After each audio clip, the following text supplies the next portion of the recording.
Nuance nostalgia, it's a 90s vibe. Come and tap in, we keeping it live.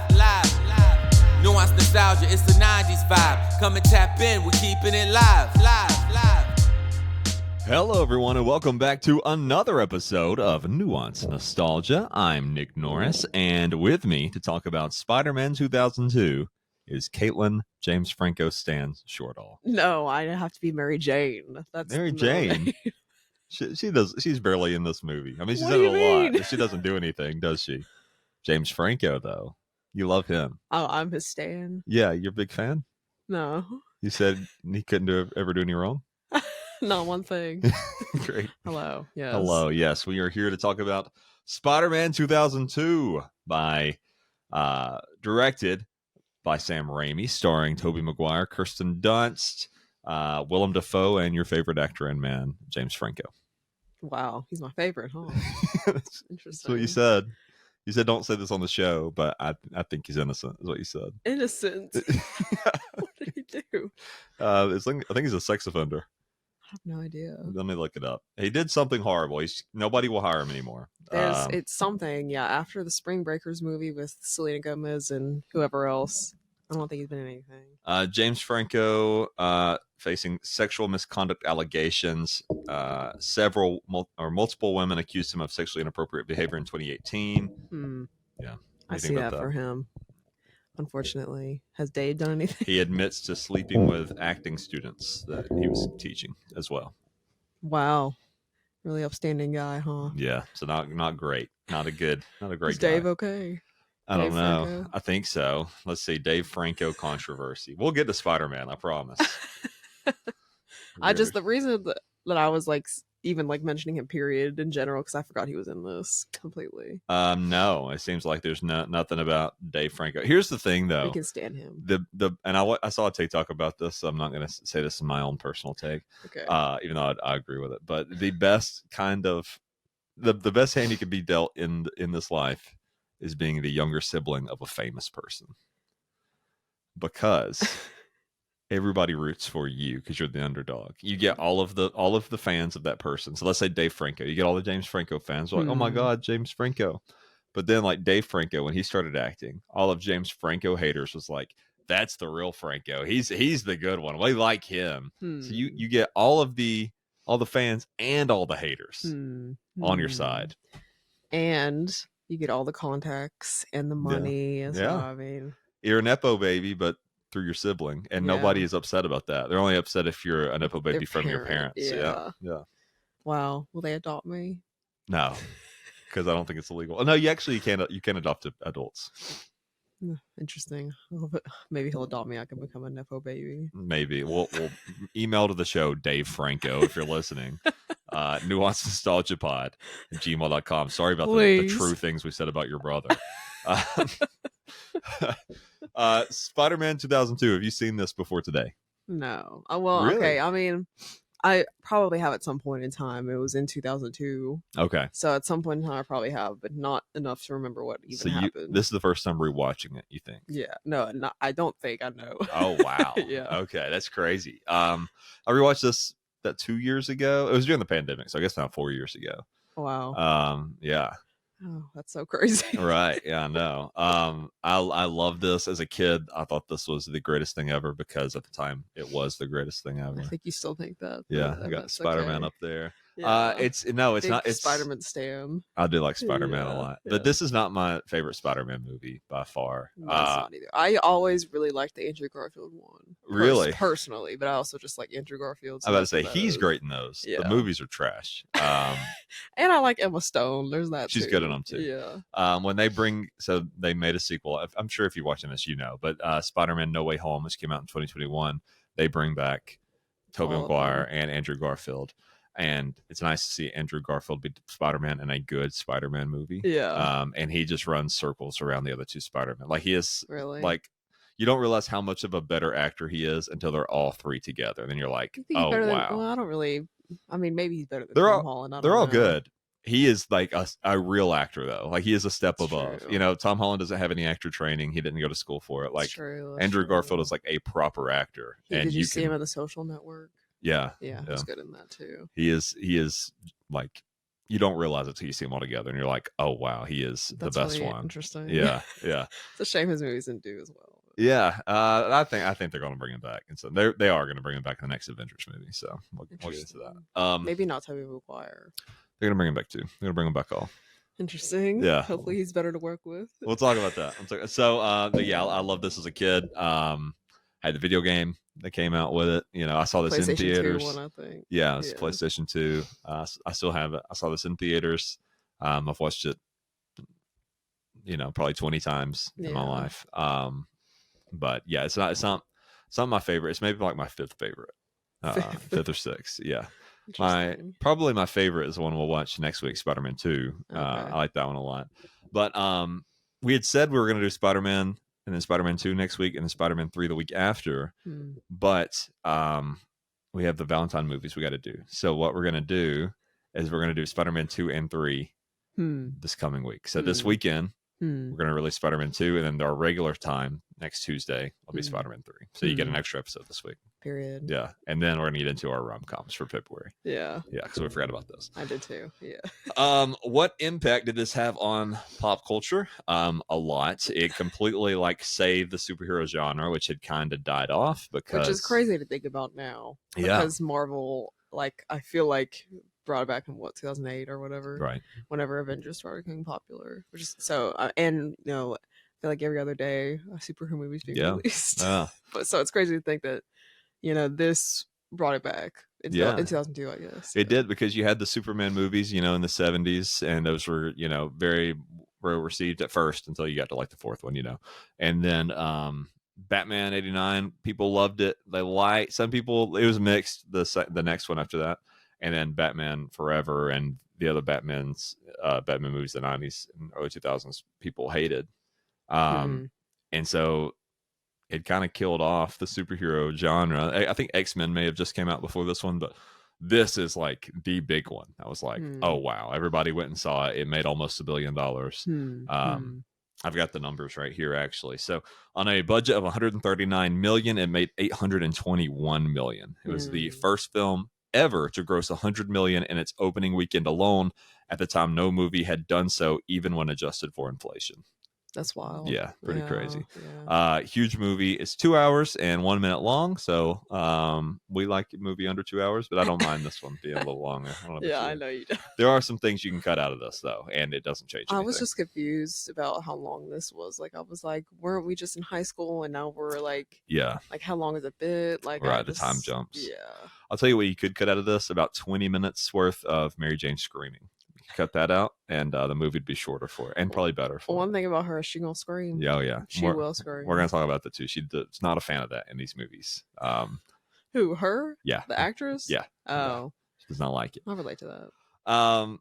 The scenery in this is interesting. Yeah, I don't know if you noticed this, but it's been pointed out a lot online that if you look at a movie like this, it's different compared to like Marvel movies today, or like even like the Spider-Man movies today, where when they're in high school, there's bulletin boards up on the walls and they're creative. It says like school events and all these things. But when they're in high school in this, it's just like a bare wall. There's nothing on it. There's blank poster boards. I did not notice Yeah. that. Well, they also, you know what? I don't even think that we're in high school. No. All of them look about 40 years old. Yeah, I got some of the ages here.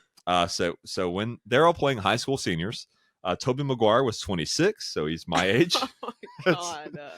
What is that about? Why do they have to get grown ass adults to play like teenagers? To put that in perspective, I began teaching when I was 22, 4 years ago, and he's playing a high school student of my age. Yeah. And we graduated high school 2015, 2016, and he's like us right now.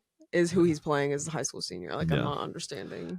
James Franco was 23 at the time. That's like better, but not ideal. And Kirsten Dunst was 19. And she looks the most like a high schooler. 100%. She still looks a little too old to be a high schooler, partially because they just have a lot of cleavage going on. There, she's dressed like an adult.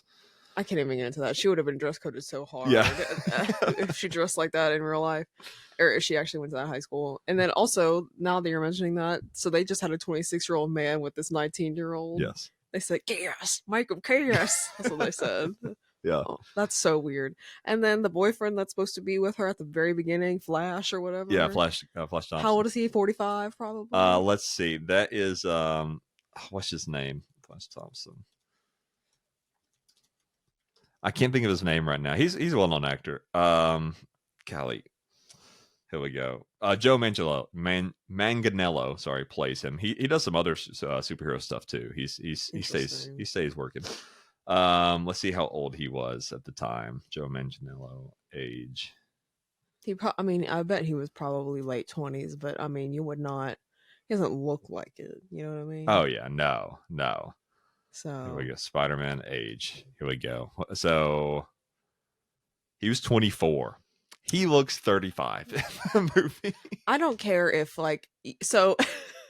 My problem is, yeah, he might be 24, but he looks 45, and I do not believe that he's a high schooler. Now, Tom Holland has a baby face; he's young, and he's like our age, I think. And even he's aging out of it. He doesn't look like a kid the way he did, 3 or 4 years ago. But he used to when he was, first in it. Yeah. So I believe that he was in high school, or that he is in high school, and Zendaya also does.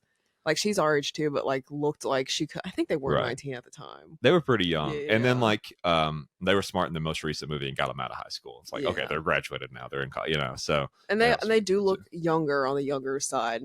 You know what I mean? Yeah, they look different. And to you can when they're that young and they have that baby face, you can put some makeup on them, make them look younger too. Yeah. Like if you look at Zendaya in the Spider-Man movies compared to how she looks in Euphoria.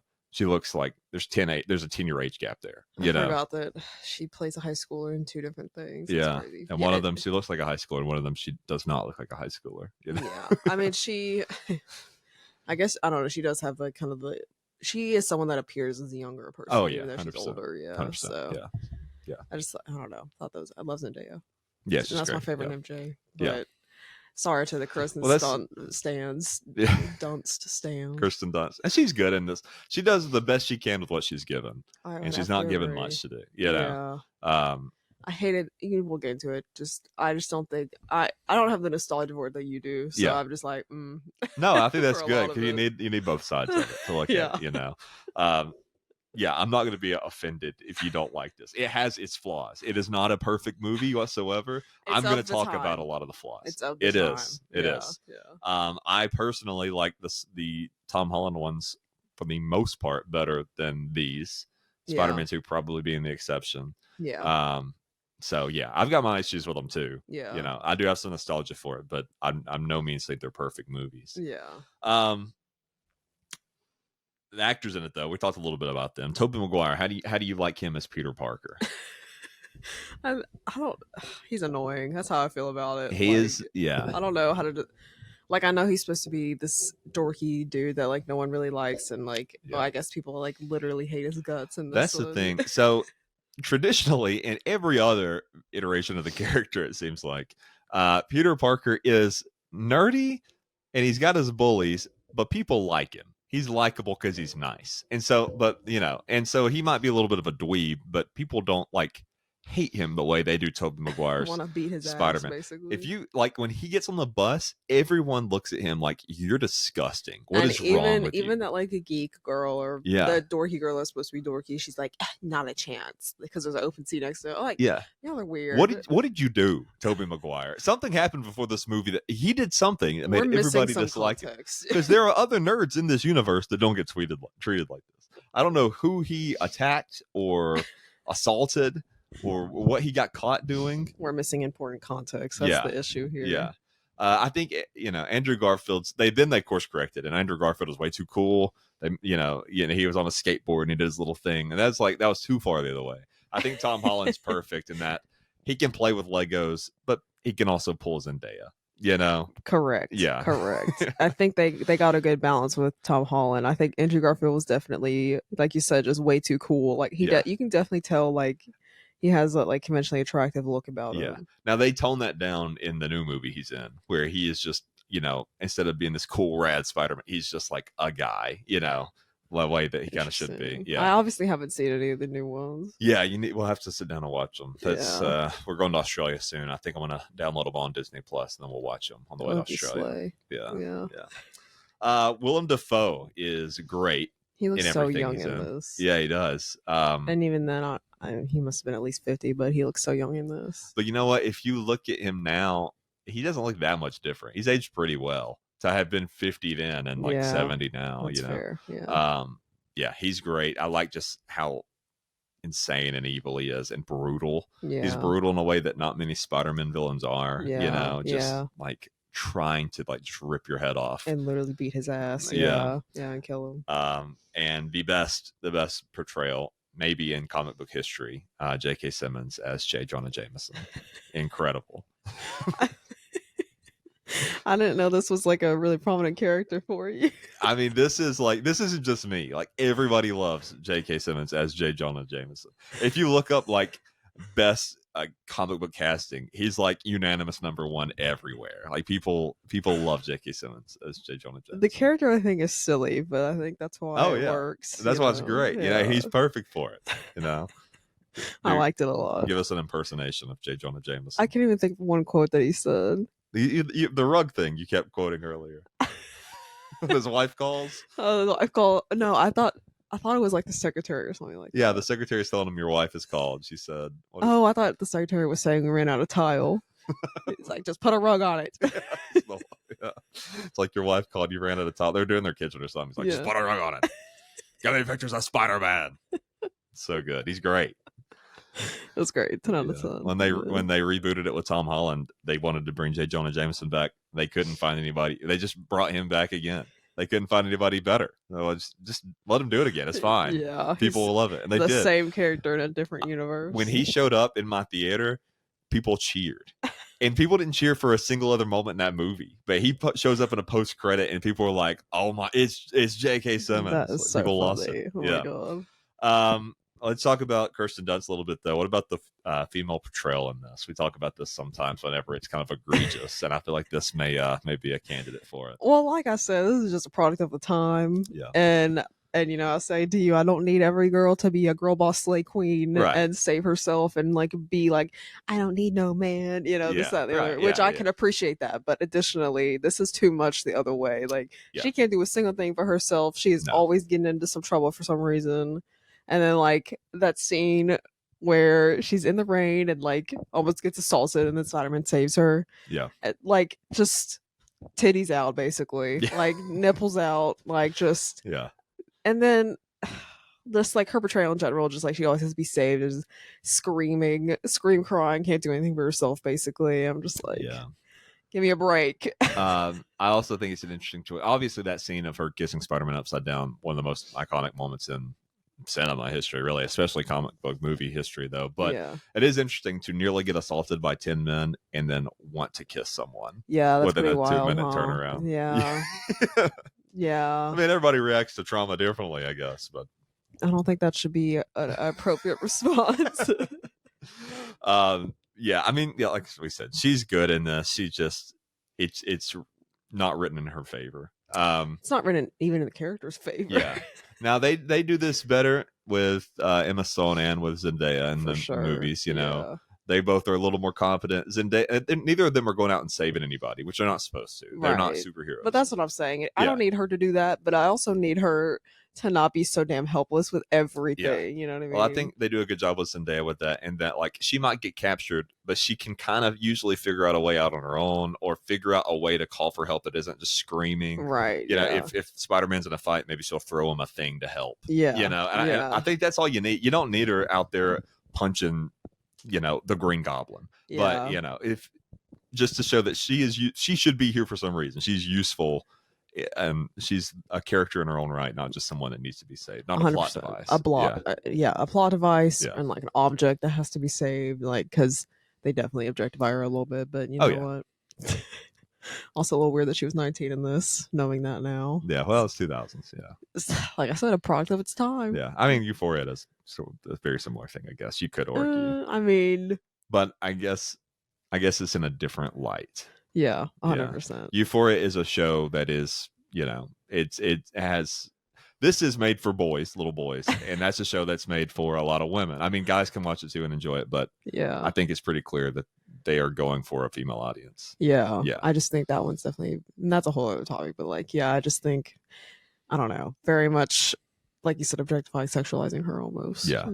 Very weird. And then like I feel like now Disney will do with like it started with Tangled in terms of like female protagonists. Yeah. Like they have to make her quirky and like I can save myself. Like I don't need you. Now it's everyone that's like that is a female protagonist. Like I don't need everyone to be like that. There needs to be a balance. Yeah. And same thing with male character. Not every male character needs to be huge and buff and shoot a machine gun. You know, sometimes you can just have a guy that's behind a computer and he might need help sometimes, but he is also has his own personality and strengths. That's what it is. Yeah. Like definitely not as like she's definitely one dimensional in this MJ. Yeah. And definitely female protagonists in Disney. Well, obviously, like a lot of those, what I was talking about is definitely animated for children, you know, so it's like they don't really care, but I do. Yeah. That's what matters. Yeah. But anyway, I saw a few TikToks about that specifically. And I listened to Brittany Broski who talks about that a little bit. They just recently Disney has done that, but obviously this now Spider-Man is Disney, but back then it wasn't. So you know, whatever. Yeah. But, well, it's still Sony. Disney has a hand in it. But yeah, this was all Sony. No, Marvel Studios did not exist at this point. That's true. You know, well, at the beginning of it, well, I guess maybe they added it at the beginning when we were watching on Disney Plus. It had Marvel at the. Well, yeah, it's still a Marvel character. So everything that is Marvel, even if it's not owned by Marvel Studios, has to be put up there. Marvel and Marvel Studios are two different things. You know, that don't make no sense. Okay, to me. Quick backstory. So in the '90s, Marvel Comics went absolutely bankrupt. They were really close to being bankrupt. They were about to lose all their characters. DC was probably going to buy them all, or somebody's going to buy them all, right?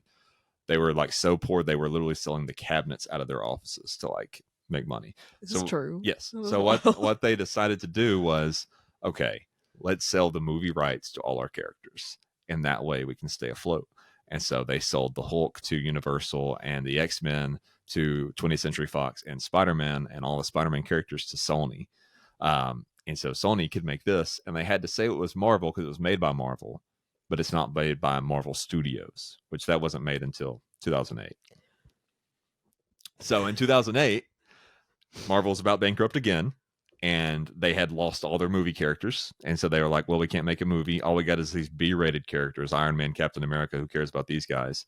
I guess we'll make a movie with them. And so they made a movie with Iron Man, and it did well. And then they did the Hulk and Captain America and all these that they had gotten the rights back to. And then slowly over time, they kind of got some of the other characters back, bought them back from.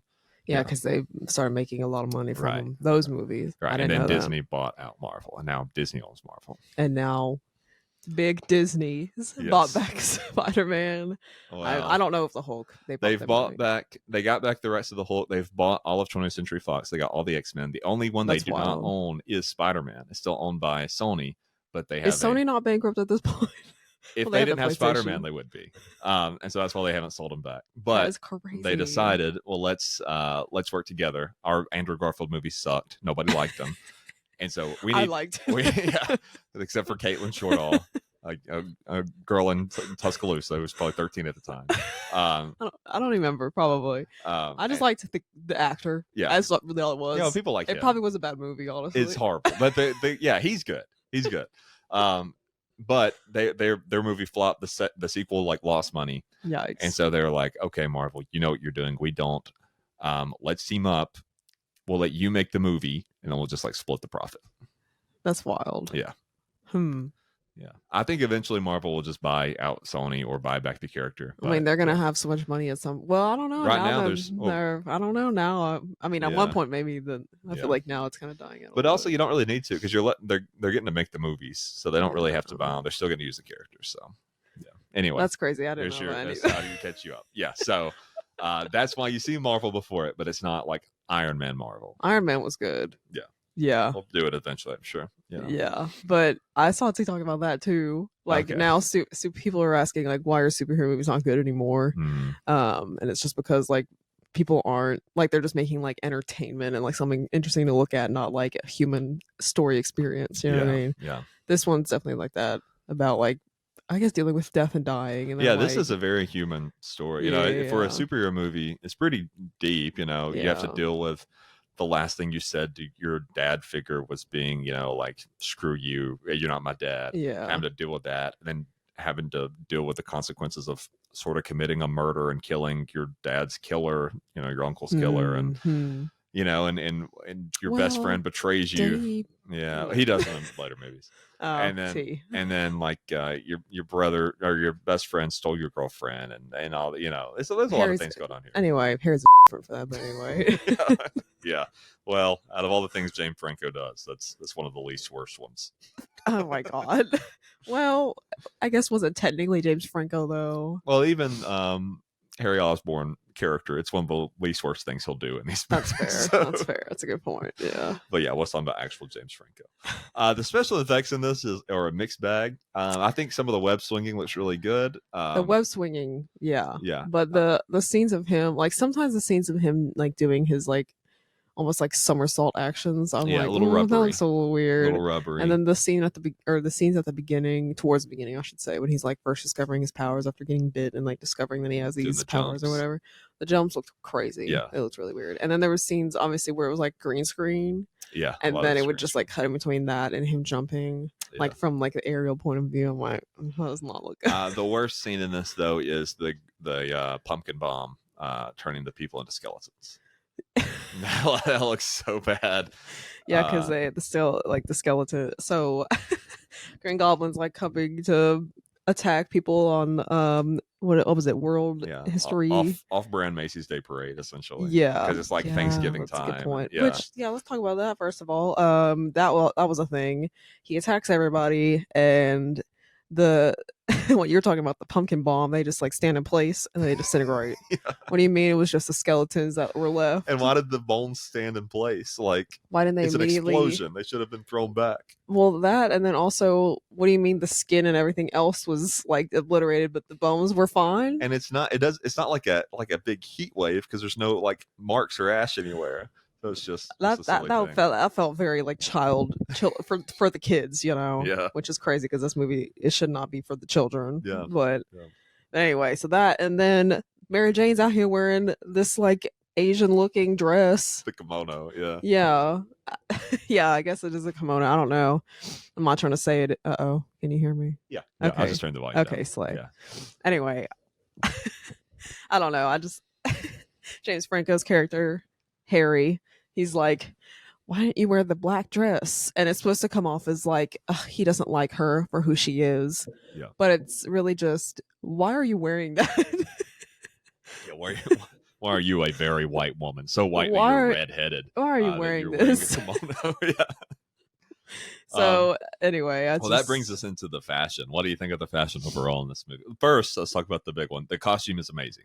Yeah, the Spider-Man costume, really good. The raised webbing is genius. I think that's a great look. It's still going. I just turned the volume down. Okay. Because it was way too loud. Yeah. It'll stay the same volume. It's just for us in our headphones.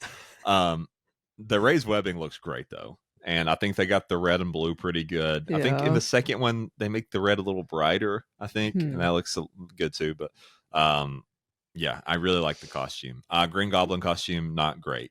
Very Power Ranger looking. It was giving Power Ranger villain for sure. And like it almost looks like Predator, I feel like. Yeah. So they originally had this big like animatronic mask made that was like a goblin.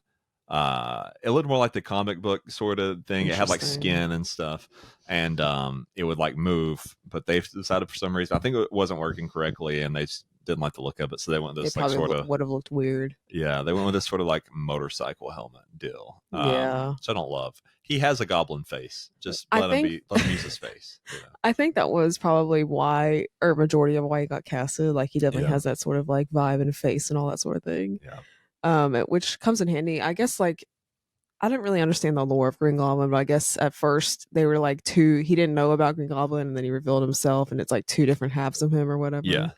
So anyway, when that scene of him like looking in the mirror, like when he was like being his like goblin self, like I feel like you definitely got the message there. Like, he definitely looked like the goblin. So they do with his face. They do a really cool look in that, and you don't realize it unless you're looking for it. But it's one of those things that subconsciously you'll notice. When he is Norman, he has on these like fake teeth that are perfect, and so when he's talking as his normal self, he looks normal. When he's not Norman, he's a Green Goblin, they use his real teeth, and they're a little a little imperfect, imperfect. And so you see that contrast when he's looking in the mirror and the evil one's looking back and his teeth's not perfect, and Norman's I would not have noticed that. Yeah, and so like one of them has the crazy look in its eye plus the teeth, it kind of makes a more sinister look. But yeah, interesting. I like him a lot as Green Goblin. I do too. It's interesting they put in that detail, which means they pay attention to stuff like that. Yeah. Which means they didn't have to do Kristen Dunst like that. Yeah. Just having titties out in the rain. No, they paid attention to that detail. That's what I'm saying. Yeah. They didn't have to do all that, but they did. They did. They said we gotta show them. This was for the boys. I hate it, Tiara. What about just the fashion overall, though? What do you think about outside of the kimono? What do you think about Kirsten Dunst's wardrobe? Our outfits are pretty good. I like the specifically the one scene where like she's about to slip on something in the cafeteria and like he catches her. Top. That was pretty slay. Yeah. I liked that. Yeah. Nothing else sticks out to me. Yeah, well, everybody else wears like the normal business guy, stuff you still wear today, like the the long coat, and just a business suit, whatever, but this definitely had like the early 2000s, like I don't know how to even describe it, like everyone's eyebrows were just really thin, and everyone had like a very like distinctive haircut where it was like the swoosh bang, and like even her wearing the kimono outfit period is like a very of the time, like people just they just did things like that, they just didn't even think anything of it. I was one of them, but that's besides the point. So anyway, nothing else really sticks out to me, but I guess that's a good thing. At least it wasn't like atrociously bad. Yeah. So, okay, let's quickly go through the plot because I feel like we have a lot of thoughts and a lot of things that we're not going to get to unless we just go through the plot. So, on a school trip, high school senior Peter Parker visits a Columbia University genetics laboratory with his friend Harry Osborn and his love interest Mary Jane. There, Peter is bitten by a genetically engineered spider, and he falls ill upon returning home. So that spider was actually a Black Widow that they put to sleep and painted blue and red, and then woke it up and filmed it. It's not CGI. Oh my god, I would have hated that. I would have absolutely hated that. Yeah. Did it actually bite him? No, surely not. That part I'm sure is CGI because you get the close up of it like rearing up and biting. But yeah, when it's like crawling on the ground, that's a real spider. Would have absolutely hated that. Yeah. Why did it have to be a Black Widow? It's got the big fat body, so I guess you get a lot of. Can it be a tarantula? A tarantula. You wanted to get bit by a foot long spider? I just maybe it had to be something that he wouldn't notice. Yeah, I don't know. Exactly. Ugh, hate it. How do you put a spider to sleep? Give it laughing gas? Anesthesia, some kind of anesthetic. Yeah.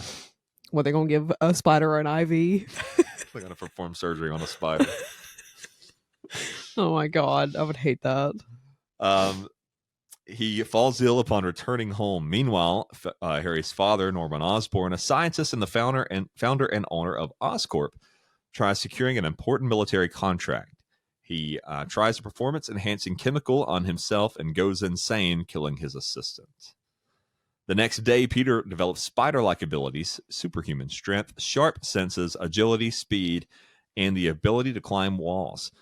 Brushing off his Uncle Ben's advice that with great power comes great responsibility, Peter considers buying a car to impress Mary Jane. Despite winning an underground wrestling event to pay for his car, Peter is cheated out of his earnings.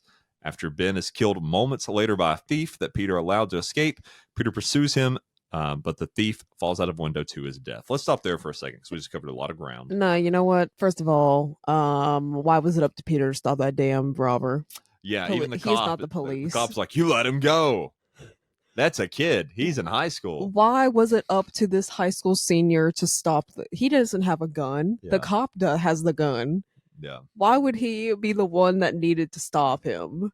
That was wild. Yeah. And then for the movie to imply like, oh, he didn't stop him, so his uncle got killed. No, that the police in this little world, they need help because everyone's just committing crimes left and right. Maybe we'll find out in the third movie that wasn't the uncle's killer because they're gonna retcon it and make it Sandman for no reason. That's so annoying. Yeah, like that's obviously not what they are intending in this one. Like it's so annoying. They change it. Oh my god, no, but yeah. So that I had a problem with that because like, what are you talking about? You let him go. Shut the hell up. it's not up to a high school senior to do that. And police say to not get involved with crimes. In the cop's defense, he had no reason to believe that was a high school senior. He thought that was a 36-year-old man. But still, you shouldn't ask a civilian. Any other civilian should never get involved. So that's already annoying. Let's back up a little bit, though, to when he's first got his powers. This part, right through here, where he's in high school. That scene took 156 times to film. They actually did that, where they threw it up and caught it. Also, when he fights Joe Manganiello, that scene is kind of cool, where you see everything slow down. You see the spitball and the paper airplane and the fly. Kind of fun. I don't know why. Like, I don't know much about spiders. Period. I don't like spiders. Yeah. So I don't know if spiders just like have like awareness for some reason. No, it's completely made up for the movie. So spider sense is not a thing. Don't know what that's about. Or made up for the comics, and the movies used it. But it's not a thing at all. I don't know why. I don't know why they would do that. But talking about that scene though, Tobey Maguire, as like you had mentioned earlier, was apparently very difficult to work with on set. We're going to hear a lot about that when we talk about Spider-Man 2. Yeah. Because that's where a lot of it's documented. But Yikes. Very unlikable. Seems like he was probably a little bit of a jerk at times. So much so that some of the cast, specifically like some of the crew, I think camera guys and stuff, paid or tried to pay Joe Manganiello $100 to actually punch Tobey Maguire in that fight scene. Well, he would have gotten fired for real. Well, that's what he said. He was like, "Yeah, no, guys, I can't do that. I want to keep working and not get blacklisted." But he was offered money to actually hit Tobey Maguire. Damn, he probably deserved it. Yeah, we're going to talk about that when we talk about Spider-Man 2. We're going to hear a lot about that. That's so interesting. Yeah. Apparently, allegedly, a lot easier to work with now. He's grew up. It's been 20 years. So I'm sure all parties have forgiven him. That is not the only beef from this movie, though. Who else has beef? Tobey Maguire and James Franco have a very long-standing rivalry. I wonder what happened. Well, I'll tell you. So James Franco apparently in an interview said that Tobey Maguire is very frog-like. Said he had some frog-like features. He is. Look at him. He's very frog-like. That's objectively true. Well, it made Tobey Maguire so mad that they have a rivalry to this day. Give it a still break. Have beef over it, apparently, allegedly. Maybe they've made up. I don't know. I don't know. He was open about it. He said in interviews yeah, we don't get along. So you can laugh at yourself a little bit. Yeah, I've been told I've got some frog-like features. I'm okay. Who said that? You did in your sleep. No, I'm just kidding. I saw that in high school fight him once. I'm just kidding. I think I hope I've grown out of my frog-like features. I feel like I have. I'll fight him either way. But I'd say when I was in high school, I looked a little froggy. That's interesting. But I think I needed to just kind of beef up a little. I think it's part of that. Should say that's a Tobey Maguire. Yeah, he needed to beef up a little. He did beef up a lot. We'll talk about that too. So for this movie, before he wakes up and he's muscular, they filmed all those scenes 5 months prior when he's skinny and small. He then went on a 5-month regiment where he just ate and worked out and did martial arts and all kinds of stuff, and he gained a lot of weight, and they filmed the rest of the movie afterwards. So pretty smart to have the foresight to do that. Yeah. But also really hard to gain weight that way because he did it vegan, which is just insane and hard to do, especially in the 2000s. Now you got a lot of vegan protein stuff, but back then pretty difficult. I don't really understand. Was he already vegan? I think so. Yeah. Yeah, but it's just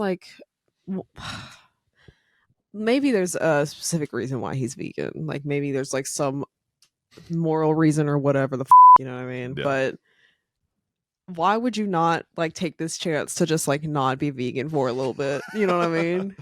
You would rather you'd rather it take longer and be harder. Yeah. Because you want to stay vegan. He did it. So, forget that. Props to him. Well, I don't know necessarily how well it did. I mean, maybe for the time that was, I don't know. Yeah. He beefs up pretty big compared to what he was. Yeah. I guess so. Yeah. But I guess now we're used to Henry Cavill Superman and Thor and Captain America. So, but Spider-Man's the one you can get away with that. Spider-Man's not, despite what that toy will tell you, Spider-Man's not usually that big. He's usually like he's nimble. Yeah, he's usually kind of like thinner. He's supposed to be quick more than like a brawler. You know, That's fair. I mean, Tom Holland's not just jacked. He's muscular, but he's not like huge. That's true. Andrew Garfield's and they're supposed to be technically in high school, so I mean that's a little bit of it too. But I guess I'm just used to seeing that, I guess, in a superhero movie. So let's get back to the plot here. Meanwhile, a crazed Norman interrupts a product test by Oscorp's rival Quest Aerospace and kills several people. Upon graduating, Peter begins using his abilities to fight injustice, donning a spandex suit and the mask persona of Spider-Man. Yeah, this is where I got confused because first of all, how much time has passed? Number one, several months. Were we not just at the beginning of school? Yes. And now we're graduating? Well, we don't know if we're at the beginning. We're at a field trip at some point, but yeah. I thought this was the beginning of the school year. I don't think so. They never said that. Maybe it was spring semester, I guess. That's what I'm implying, or what I'm thinking. So then, okay, it was spring semester, and now Green Goblin kills all those people in that bunker. We use the explosion to translate to like go directly into the graduation. Yeah, we're not going to spend any time on that. That scene is insane. So if you go back and watch it, the explosion is happening, fire everywhere, and then it transitions to hats, graduation caps, and then falling down to the sky. I was like, wait a minute.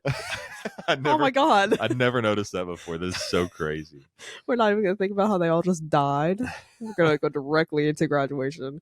And then at the graduation or commencement, whatever, Flash and what's her face, MJ. Mary Jane, they break up. Yeah, she's like, here's your ring back. I don't know if they were supposed to be engaged, but I think maybe it's a promise ring or something. Whatever. That's not very Flash style, but anyway. You're right. Yeah. Anyway, gives the ring back. Here's your ring back. And he's like, whatever. And like, so crazy to break up on graduation. And additionally, to do it like that, like no conversation, no talk about it. They both were, I guess, over it at that point. It seems like it's just the craziest way to break up. I've never seen anything like it. And then Harry sees it. And he's like, "That was my chance. That was my chance to go after the girl that my best friend is stalking." And I know that. I guess that's a good point. Yeah. I guess neither of them are very good for her. She should not have MJ, get out. She should not have been with any three of those men. They are all terrifying. She's 19, in their own right. So yeah, a little bit of it. Or 18 in this, probably. Yeah. No, that I just couldn't believe this. And then Harry uses that chance to swoop in, like I said, even though like he knows his friend has been in love with her. I guess actually stalking her since elementary school. There's a scene in this where she's like, "Oh, I didn't expect to see you here." They run into each other in town, and he's like, "Yeah, I was just in the neighborhood. I mean, it took me 2 buses and a train to get here, but just in the neighborhood." What? That's terrifying. You paid for 3 modes of transportation to get to me, just to have the chance. That's frightening. Yeah, I'd be like, okay. So what are you doing here? Yeah. You didn't come here to see me, did you? So this is the full reason you came? I'm dating your best friend, so don't do that. But I don't know. Their whole dynamic is weird. I can't believe people thought this was romantic.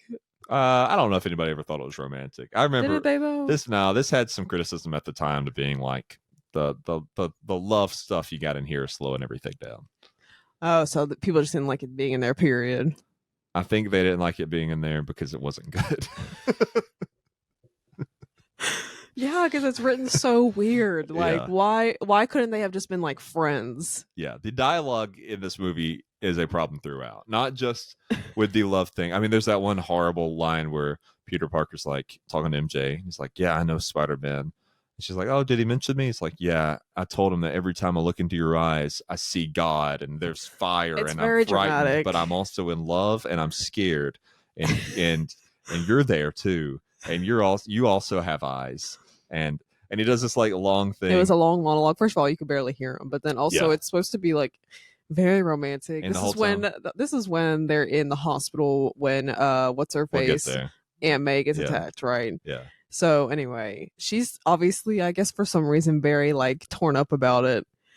But I'm just like, girl, stand up. This is not that good. And the whole time he's just staring at her like, and I looked into your eyes and I saw that and then she's just like, just falling for it. Like, yeah, no, enough. It But wasn't it's good. not just the love Stand stuff up. though. That's the Yeah. bad dialogue. Some of the worst dialogue in this comes from the Green Goblin. It's like, we're not that different, you and I. Like every villain says that, you know. And then there's that one who's like, sometimes Spider-Man, there's a crazy villain will come along with a diabolical choice, and you gotta choose. Do you want to save the kids, this bus full of children, or do you want to save the love of your life? Literally. It's like, all right, buddy, we get it. So ridiculous. All I had to say was, choose Spider-Man. Drop him. Yeah, that, and then also to just comment on that too. Why does the serum make you evil?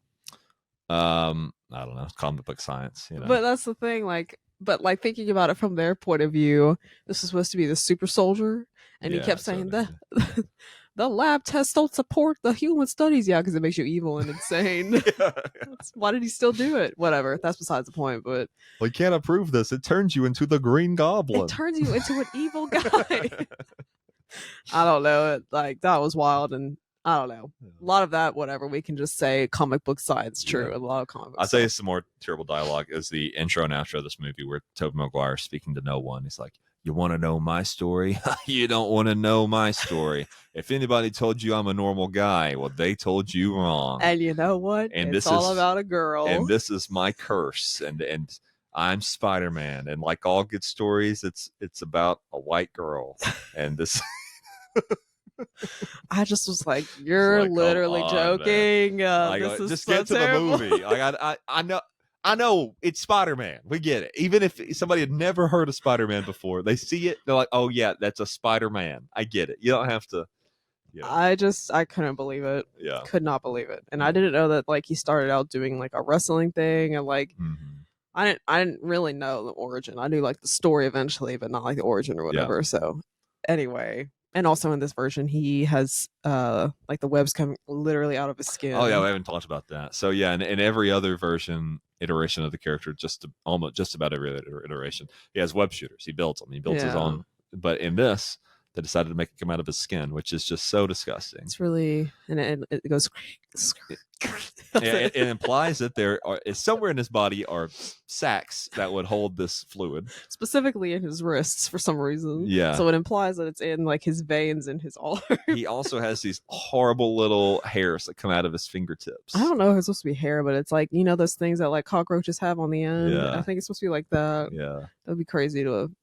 There's so many things. There's so many things that are going on or happening. Mary Jane doesn't want to feel that. Just little cockroach arms. And it would also get stuck to her. Anything. Her hair or clothes. It would just get... There's so much happening. Yeah. But I went off on a tangent there. But... Let's get back in here because we need to finish this episode within 15 minutes. No. J. Jonah Jameson, publisher of the Daily Bugle newspaper, hires Peter as a freelance photographer since he is the only person providing clear images of Spider-Man. Upon discovering the Oscorp's board plans to oust him to sell the company to Quest, Norman assassinates them. Jameson later dubs the mysterious killer the Green Goblin. The Goblin offers Peter a place at his side, but Peter refuses. They fight, and Peter is wounded. At Thanksgiving dinner, Peter's Aunt May invites Mary Jane, Harry, and Norman. During the dinner, Norman sees the wound and realizes Peter's identity. Thinking the only way to defeat Peter is to attack those special to him, Norman later attacks and injures May. While visiting May at the local hospital, Mary Jane admits her infatuation with Spider-Man, who has rescued her now on 2 occasions. Harry, who is dating Mary Jane, sees her holding Peter's hand and assumes she has feelings for him. Although this whole interaction, this whole situation is so annoying because first of all, what do you mean you're in love with Spider-Man? Shut the hell up. Yeah. That's so annoying. Let me do this last sentence because it's gonna okay. A lot. So a devastated Harry tells his father that Peter loves Mary Jane, unknowingly revealing that Spider-Man's biggest weakness. Yeah, he's like, they're in love. How do you know that? First of all, they were just holding hands. He walked into the hospital. All he knows is that Aunt May blew up in an explosion. Yeah. Right? She's, as far as he knows, she's on her deathbed, if not already dead. Yeah. And he walks in, and they're sitting across from each other, and the only way they're holding hands is like this. It's not like they said. You know how they're holding hands? How you console someone. Yeah. They're not holding it like they don't have their hands in their back pockets, and they're not even going like this with their fingers, interlocking them. They're not. That was so like that whole interaction was so annoying for her to even say that she's in love with Spider-Man. You don't even know that man. He could be anyone. Well, and she admits to that. She's like, this is silly. It's like a childhood crush. You're right. Yeah, it is. I'm glad you recognize it. Yeah, and then Peter says that weird thing about her eyes or whatever. That's so annoying. So there obviously was some kind of weird love connection there. Yeah. But he shouldn't have just jumped to that conclusion walking in. He should. If I would have walked in and you were talking to somebody whose grandmother just died and you were holding their hand like that, I'd be like, oh, this guy is in a bad place. She's just consoling him. It's just so crazy to immediately assume that. And also, you didn't ask any questions. You walked right in and immediately walked back out. I guess. You didn't say anything. Away, so we don't know. Yeah. I don't like that. Was just wild. That was just really crazy. And then also, I didn't know that William Dafoe, Green Goblin, basically figured out in that moment that he was Spider-Man. I thought he like had suspicions. I didn't think that he had like definitely figured it out, though. Well, it seems like he had the suspicions. And then the Goblin, like, he's insane. So then he just, like, fixated on it. And it just happened to be right. I think it could have just as easily have not been right. And he still would have went about the same way. Interesting. You know? Because he's insane. Yeah. Oh, yeah. And anyway, just Harry's a friend to begin with, period. Because it's less... I don't know. That is so irritating. Like, first of all, I think he was, like, trying to hide they were together. First of all, you guys are roommates. Has she never been over? Right. You guys have just never... You just slip out to go on a date with her. You just don't say where you're going. That was weird in general. Yeah. And then, obviously, eventually he tells him, and he's like, "I'm sorry, like you just like never made a move." That is so toxic. Yeah, such a toxic friend. Yeah, terrible friend, terrible boyfriend, terrible son. Just terrible all around. Yeah, he flunked out of all his private schools his dad paid for. He treats his girlfriend horribly. He stole his best friend's love interest. Just not a likable guy. No wonder he has no friends. Yeah. Like, oh my God. No wonder creep Peter Parker's the only one that'll hang out with. Yeah, Peter Parker's kind of a creep. Sorry to say it. Okay, let me finish this summary because we're running out of time, and then we'll talk. Slay. Norman holds Mary Jane and a Roosevelt Island tram car full of children hostage alongside the Queensboro Bridge. He forces Peter to choose whom he wants to save and drops them both. Peter saves both Mary Jane and the tram car. Such a cop-out. It's just like, I'll save them both. Yeah, like, okay. I didn't think anything was going to happen. Oh, yeah. Norman then throws him into a nearby abandoned building and brutally beats him. Peter gains the upper hand, and Norman reveals himself and begs for forgiveness while subtly getting his glider ready to impale Peter from behind. Warned by a spider sense, Peter dodges the attack, and the glider impales Norman instead. And like right in the privates. Like, it's weird that they did that. Yeah. I don't know why I was like, did I kill him? Like, I was like, I mean, I guess technically you could live. Yeah. So I don't know. It kills him. I think if they would have kept making these movies, they would have brought him back, though. Yeah. Because there's some hints toward that. Yeah. Norman tells Peter not to reveal his identity as the Goblin to Harry before dying. Peter takes Norman's body to the Osborn house and is confronted by Harry, who pulls a gun on him, but Peter escapes. At Norman's funeral, Harry swears vengeance on Spider-Man, whom he falsely holds responsible for his father's death. Mary Jane confesses to Peter that she loves him. Peter, however, feels he must protect her from the unwanted attention of his enemies, so he hides his true feelings and tells Mary Jane that they can only be friends. As Peter leaves, he recalls Ben's words and accepts his new responsibility as Spider-Man. What did you think of him saying, all I have to give you is my friendship?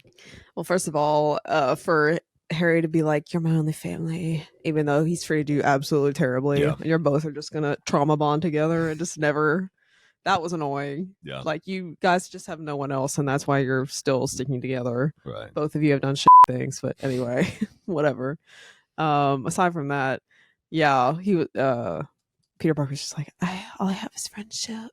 What do you mean you both just made out? What do you mean? You kiss your friends? You followed this girl all around the city. You spent $4,000 in transportation bills at this point. You might as well just date her if you have the chance. And you went into a wrestling match, not knowing if you would live or die, so you could buy a car just to impress her, to maybe get her attention. Yeah, you have been around long enough that she has Stockholm syndrome. So why are you backing away now? You've tricked her into loving you. So why don't you stick with it? So strange. Like I understand, I guess, why they did that, and also like I guess they get together later on, but it's just so strange to do that. Be like, oh, we can't be together. Yeah. You're gonna get hurt. Just like, okay, so I don't know. I hated that, and I was like, that was annoying. I was like, you're literally joking. So in other media, we have Also, not to interrupt you, but Yeah. to comment on I almost like Gwen Stacy, MJ.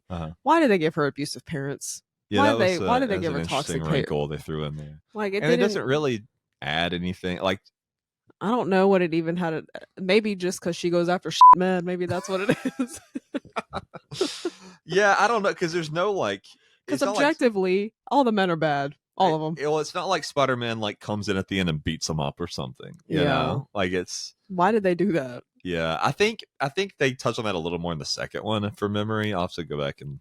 Yeah. I don't know. I thought that was an interesting choice. I don't know. What were you gonna say? So this movie got 2 sequels. Of course, Spider-Man 2, Spider-Man 3. We'll knock those out this weekend and next Tuesday. Yeah. It also got several video games, and of course, like we said, Tobey Maguire's Spider-Man has been brought back alongside Tom Holland's and Andrew Garfield's in Spider-Man No Way Home. So we're going to see more of the characters. And like the Marvel ones now. Yeah. And like there's the iconic PlayStation 2 game. Mm-hmm. My brother played that. That is not my kind of game, but I can appreciate it objectively. Yeah. So this game was pretty good. Spider-Man 2 on PlayStation 2 is great, though. That's what I meant. It still holds up. This wasn't on PlayStation 2? It was. But there's like Spider-Man. They had like all three of the movies in the games on this. And Spider-Man 1 was pretty good. But Spider-Man 2 is the really good one. So we'll talk about it. Yeah. But we don't like Spider-Man 3. It's not very good. That's tough. Yeah, the movie or the game. Damn. Yeah. Let's do some IMDb trivia really quickly. We got about 7 minutes here. What are we counting down to? I'm trying to keep it under an hour. Oh. Okay. Tobey Maguire said he had never read a Spider-Man comic book, but took the role because he liked the script. Maybe let's keep that to ourselves. Maybe let's like pretend that you always knew about the character. I don't mind if actors don't know about the characters they're playing, but when they play them sort of weirdly, like maybe he does. Although I think that's what I kind of. It's not all his fault. He was given some horrible dialogue. And yes, horrible. Which like you like the script? Question mark. Yeah. You like the dialogue? It couldn't be the dialogue. But... Just say you like the money. You like the money that because they gave him like $26 million. Just say I liked every dollar of that $26 million. I liked getting paid a lot of money. But but I would do it too for a check. But I'd do it for free just so I could say I was Spider-Man. Like but I'd pay to do it. Not $26 million, but I'd pay like $100. Yeah. I'd pay to make that movie. Yeah, I don't know. I mean, I think you could tell he doesn't know. I just feel like I don't know. Like I know the character. Like I've said, I know the character's supposed to be weird and everything, but he's almost like weird, creepy, like stalker. Yeah, too far, too weird, too awkward. So he does. I don't know if he really understands the character that well, but whatever. People love him as Spider-Man. Oh yeah, he's a lot of people's favorite Spider-Man. So I don't know. Willem Dafoe performed 90% of his own stunts. It's pretty cool. When he came back for the new movie, he just did that again. He's like 75 and he was still like, yeah, I'm doing my own stunts. That's interesting. Yeah. And he did them. He's great. Like he's a crazy guy. Yeah. One of the chief difficulties that Tobey Maguire experienced is the now famous upside down kiss scene was that his sinuses kept filling up with water as it was performed in driving rain. It was. Yeah, that'd be tough. Yeah, that would be. Yeah, because I feel like you probably wouldn't be able to breathe. Yeah. So this movie came out in 2002, and so it was filmed mostly before the 9/11 attacks in 2001. A lot of the early marketing had a lot of 9/11 or Twin Tower imagery in it that was having to take out. We're going to go through some of that right here. So in the wake of the terror attacks on September 11th, Sony recalled teaser posters which showed a close-up of Spider-Man's face with the New York skyline, including prominently the World Trade Center towers reflected in his eyes. Not all the posters were recovered, however, and the ones still at large are now highly priced collector's items. Wow. And if you were born after the year 2002, you don't know nothing about that. But yeah, but I mean, we barely remember it either. But right. I mean, I was 4 when it happened. I was like 5, but still, I was alive. But that's crazy. I mean, obviously, I know logically and objectively that the World Trade Center existed and it was a thing.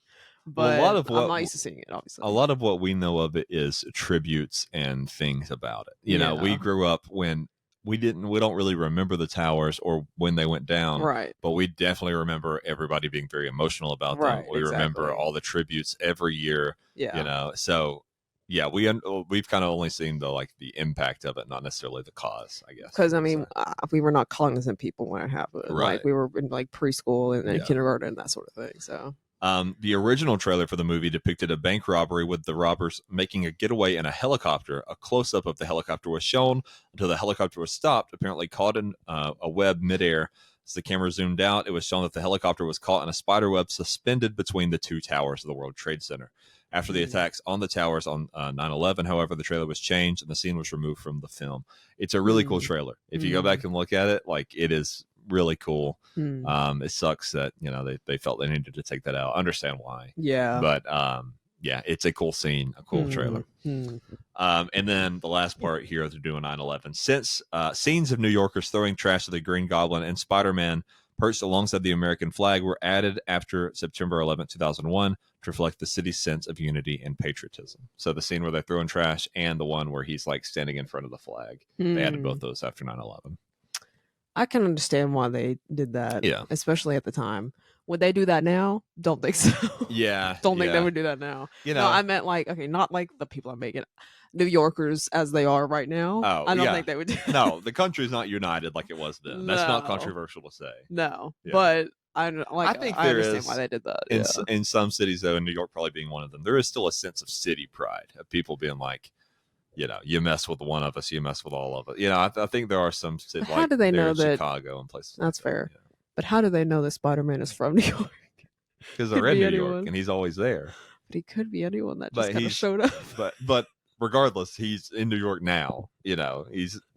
I guess you could look at it in terms of like, you know, you're attacking like New York skylines and you attack the New York parade, like that would like be world news, you know, and that sort of thing. So I understand that, but it's just I just thought that was interesting. But in terms of the context of like adding it after 9/11, that makes sense. Yeah.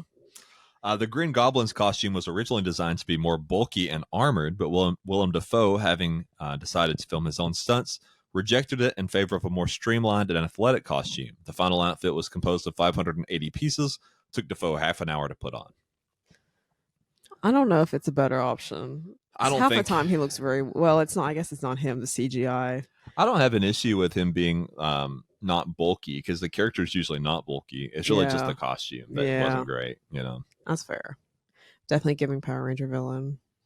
When Peter Parker is testing out his webbing for the first time, he says several classic DC Comics catchphrases, most notably "Up, up, and away, web." That's Superman, up, up, and away. That's a good point. I kind of noticed that with Shazam. And Shazam. Yeah. So Shazam, DC's Captain Marvel.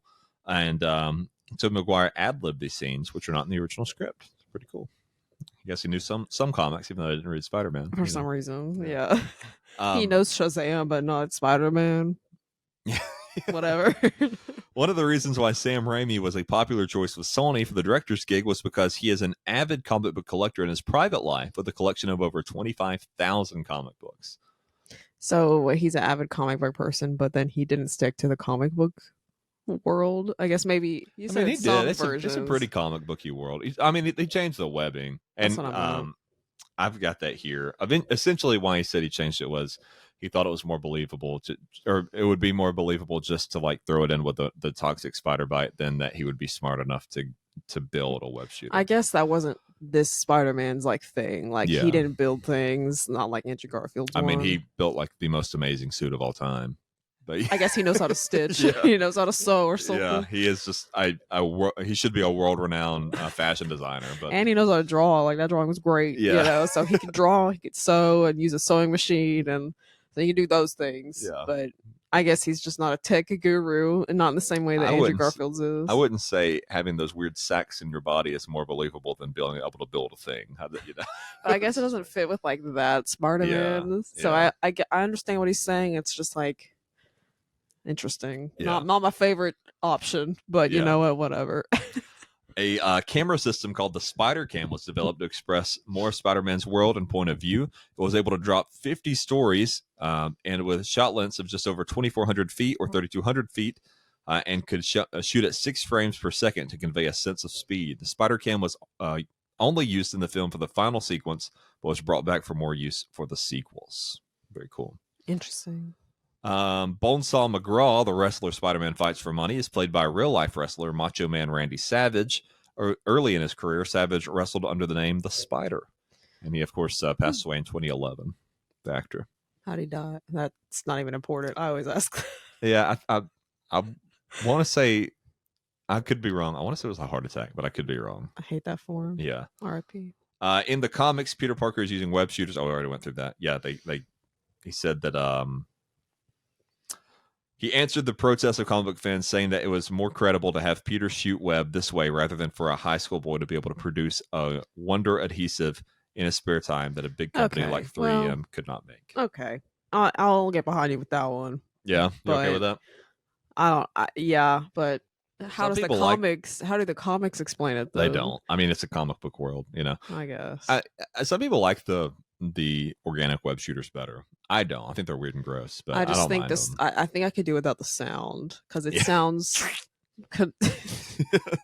It just sounds like it could be something else. Yeah. So that's how I feel about it. And it's 100% a metaphor for that. I mean, the whole thing of him like waking up and seeing changes in his body. It's pretty heavy-handed. Even Uncle Ben's like, you're going through changes. It's definitely a metaphor for puberty. No way around that. I literally can't handle that. Well, that's what it is. So it's that part's no coincidence either. Fixes his vision too. Forgot about that. Yeah, just like puberty does. Yep. It fixes your I wouldn't vision. know shit about that, but not about the not puberty. The part about not having good vision. Oh, okay. So just for clarification. There's a that girl that has pituitary dwarfism. Yeah. She looks like a 8-year-old. Yeah. And she's 22. I would literally hate that. She hasn't gone through puberty. Yeah. So shout out to her. Hate it for you. If you're watching, sorry. Sorry. Oh, no. On a 2014 edition of the Pete Holmes Show, Joe Manganiello revealed, he was offered $100 to punch Tobey Maguire. Yeah, already read that one. Yeah. Kirsten Dunst said that it really annoys her when girls scream a lot in movies. She added that she was sick of her own scream by the end of the film. And you know what? Same girl. That's going to keep happening. She's going to get increasingly unhappy with her role in these movies, and it's going to come to a head in Spider-Man 3. We'll talk about it, though. Yeah, I don't blame her because I would hate to be portrayed like that. I mean, I believe her screams, so like they're just like I believe that that's actually happening to her. So it's not like I don't think it's like fake, but it's just like, damn, how much you gonna scream? You know what I mean? I don't know. Okay, and to finish up here, we're gonna have some alternate casting. Let's hear it. So at first, there was a movie planned in the 90s. Leonardo DiCaprio was the favorite, but oh my god, that would have been terrible. He was not the only one who wanted the role. Do you know who fought for the role so hard that he nearly bought the property of Spider-Man? He offered it to Marvel, but they turned him down and gave it to Sony instead. Michael Jackson. Michael Jackson wanted to be Spider-Man so bad he almost bought the film rights outright on his own. Marvel would so terrible. That would have been so terrible. And I mean, was he even an actor? He was in some really cheesy stuff, like that would have been so bad. Yeah, so bad. Yeah, absolutely not. Horrible. Can't believe that Leo DiCaprio. And I know there are some girls that love him and think he's great. Yep. I think it's only for the 90s version of him, though. Right now, he's 50 and still dating 23-year-olds. Yeah. So I don't love him at all, honestly. But before they landed on Tobey Maguire, they considered Leo again. That would have been a terrible option. They also thought about Freddie Prinze Jr., who I like, but he's not Spider-Man. Now, here's my thing. That's Fred from Scooby-Doo. Freddie Prinze Jr. Okay. I mean, that's not a terrible option. Scott Speedman. This is the part where I have to look up everybody because I don't know anyone's names. Jay Roden and James Franco all actually tested for the part. James Franco also tested for James Spider-Man. Franco I don't think his face is the character. You know what I mean? Yeah. Just because, like, I don't think Peter Parker's supposed to have, like, James Franco gives off popular boy vibes. Yeah. And that's not what Peter Parker is. So I don't think especially not this version. Yeah. Who else did you say? I don't even know. Freddie Prinze Jr. Yeah. Scott Speedman. Speedman? Yeah. Listen, I don't know who anyone is. I have to look this up. And then James Roden. I don't even know who Scott Speedman is. I'm sorry if he's popular. I guess he's in Underworld. Yeah. The Stranger. Not a thing that I know about. So that would have been interesting. Who else? And Jay Roden. Rodan, I believe. unless I typed it in. I have to know what everyone looks like, because otherwise, I'm just looking at a pediatric general surgery dude. Okay, well maybe that's not the guy here. Well, whoever it is, I have no idea who it is. I'm sorry to this man. Right now. I'm pulling up his IMDb. I'm like Kiki Palmer. Jay Roden. I'm so sorry to this man. If I saw him on the road, I wouldn't know thing. He's in some TV shows. It doesn't seem like he does a whole lot. What does he look like? This guy right here. Okay, yeah, I don't know who that is. Yeah. Born in South Africa. How do you feel about Love that for him. Anyway, so next episode. Wait, who would have been MJ? I don't have any alternate casting for him. That's weak. Hold on. Look it up while I'm closing it out here. Wait a minute. You can look it up. I'm gonna go ahead and get the credits out of the way here. Slay. Okay. Yeah. So this weekend, Spider-Man 2, and then a week from today, so next Tuesday, Spider-Man 3, and then we'll get into our rom-coms for Valentine's Day. But I'm looking forward to Spider-Man 2. Remember, like, comment, subscribe if you don't mind. If you're so inclined to do so, give it a thought. Give it a consider. Pretty please. Yes. Don't like, mind. comment, subscribe. I don't mind if you do. You can also find us on Facebook, Instagram, and TikTok at Nuance Nostalgia Pod. Follow us there as well if you'd like. Tell a friend. That helps more than anything. If you have a recommendation for us, you can message us on our Facebook or Instagram pages, or you can email us at nuancenostalgiapod@gmail.com. Caitlin, do you have some information for us yet? Apparently, it says prior to her Kristen Dunst being casted, apparently they approached Kate Hudson. And also Kate Bosworth, whoever that is, Elizabeth Banks. I remember I did read that Elizabeth Banks was considered. Elizabeth Banks. You know Elizabeth Banks. Here's my thing. I am way better with faces. Oh, okay. That is who played that secretary where I was like, I recognize her face. Yeah, so she still is in the movie. Yeah. This is one of the announcers that was in Pitch Perfect. Yeah.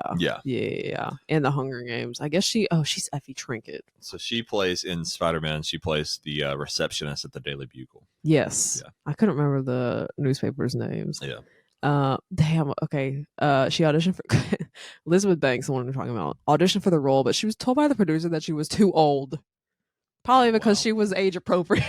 Well, none of them are age appropriate. No, appropriate for them. Yeah. The 20-year-olds. Yeah. Now, hold on. I have to figure out who Kate Bosworth is. Okay. Hold on. And then one pause. I don't know.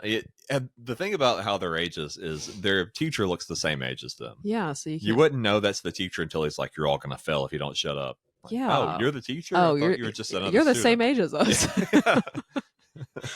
Okay, well, she's in apparently a lot of movies. She's in that one about they have a wedding and she has to kill everyone. I don't know what that one's about. Yeah, game night. That's yeah.